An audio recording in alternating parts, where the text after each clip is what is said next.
grateful to the entire Tamil Nadu cabinet for being there and being a part of the unveiling of my grandfather's statue. It's a very proud moment for us and our entire family. So we are very, very honored to be a part of this entire function, and it's very overwhelming for us. Tell me about the reservation.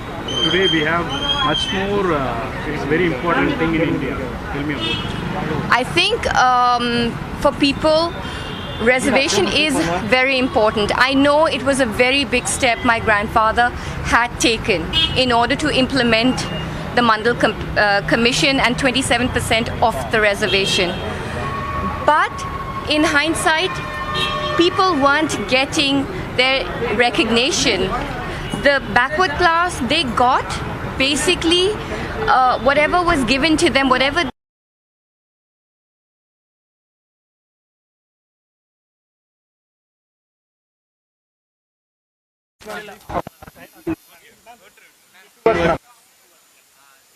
years, and suddenly every party is trying to implement it in its own way, for what gains and for the larger political play. So you know, it's bittersweet. It wasn't recognized at its time, but the bottom line is that as long as the underprivileged, as long as the different castes who were sort of not recognized earlier are now given you know, the benefits of reservation, it's, you know, it's rather late, but at least it's a start. So for that, I would say that at least we're moving in the right direction.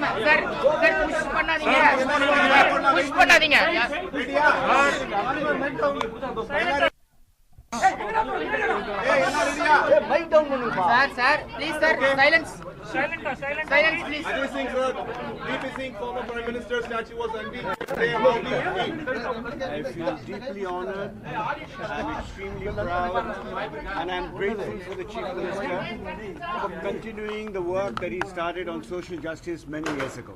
And the Chief Minister has also said that the fight for social justice should continue. Your view about that? Absolutely right. It's far from over. It takes time. This report was implemented many years ago. The benefits have still not reached the backward classes, and that fight must continue. Mr. VP Singh is the one who implemented to implement Mandal Commission, sir. The struggle you went through. Well, I took the opportunity today to read a speech that he made in Howard. Look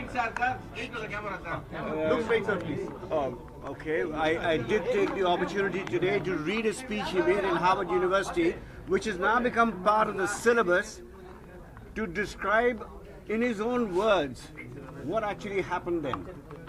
What is your view on economically weak section 10% reservation?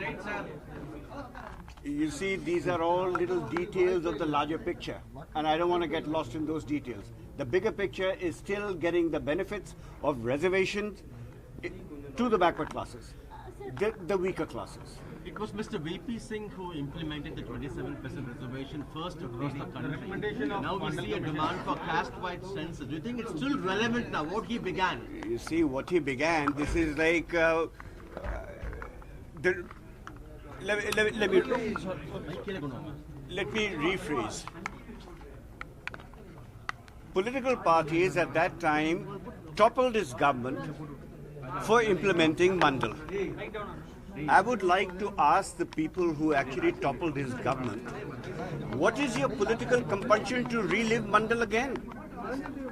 The ground reality is forcing them to reconsider this, and hence this conversation about census and Mandal 2 has been born again. Chief Minister is absolutely right. Fight is far from over. We have to continue the work. Do you think Mr. VP Singh is one of the few prime ministers who are under-celebrated?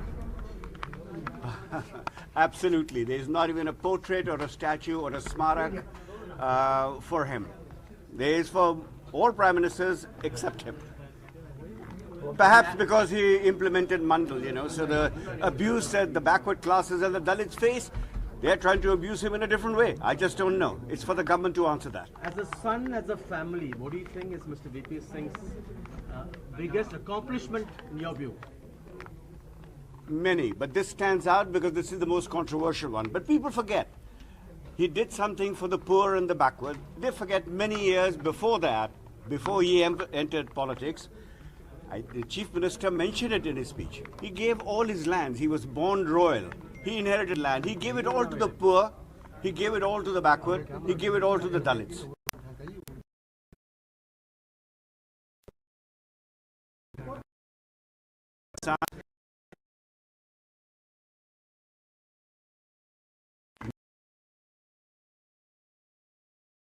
Live off the land of the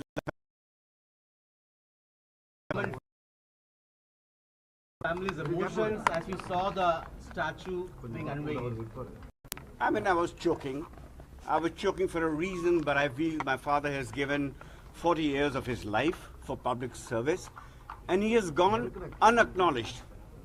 Although most of his actions, most of his decisions were based on the poor people, and I understand, poor people can't fight, this divide that takes place, and I'm glad the Chief Minister, and we had the former Chief Minister of Uttar Pradesh as well. As a family, what do we want? Some recognition for him, that's it. Steps that paved way for the legal resolution of the Kaveri crisis. Yes, indeed. Do you sense a kind of an emotional attachment in the state to him? He always, I used to tell him, oh, your rallies, political rallies are big. And he always reminded me many years ago, you should see my rallies in Tamil Nadu. They used to be huge. He had some kind of a bond which I don't understand. There was brotherhood, love and affection between late Mr. Karunanidhi and him. I met the Chief Minister for the first time, but I met Mr. Karunanidhi several times at a house in Delhi. There was a very special bond between them. Thank you. Thank you. Sir, one.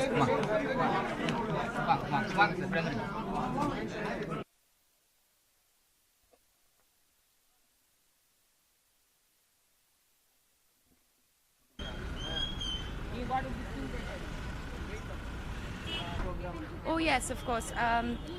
We're very grateful to the Honorable CM for acknowledging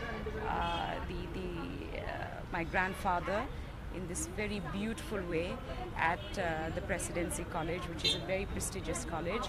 We're very grateful and honored to be part of the felicitation and the unveiling of the statue. Us as a family are very, very grateful. Mandal Commission recommendation, how it reflect? How you feel for the first? It's a bittersweet.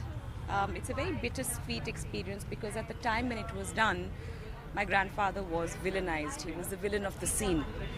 And fast forward more than 20 years, and suddenly every party is trying to implement it in its own way. For what gains and for the larger political play. So, it's bittersweet. It wasn't recognized at its time, but the bottom line is that as long as the underprivileged, as long as the different castes who were sort of not recognized earlier are now given